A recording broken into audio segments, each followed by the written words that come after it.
Hallo und willkommen zu meinem kurzen Video. Ja, und in dem Video geht es darum, ich will fragen, ob ich jetzt Tutorial soll machen, Schweizerdeutsch oder Hochdeutsch. Ihr könnt es einfach ohne Kommentar schreiben. Wenn ihr gar nicht schreiben, dann bleibe ich auf Schweizerdeutsch. Aber wirklich, es wäre sehr cool, wenn ihr mal etwas schreiben würden. Also wenn ihr mal einfach schreiben würden, Schweizerdeutsch oder Hochdeutsch. Und jetzt kommt es noch Hochdeutsch.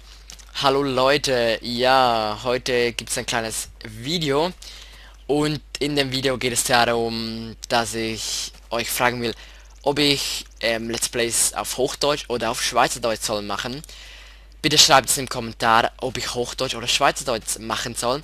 Ich wäre sehr froh darüber und wenn ihr gar nichts schreibt, dann bleibe ich auf Schweizerdeutsch. Pech gehabt, die Deutschen. Nein, so ist es halt.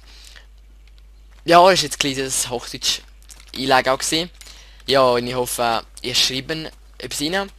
Mir nimmt es wirklich Wunder, was ihr wollt. Halt ich natürlich, ich mache Video für euch, nicht für mich. Und Minecraft habe ich da bin ein bisschen am Rumlaufen. Dass es nicht so langweilig aussieht im Hintergrund, einfach immer schwarz oder so, was auch immer.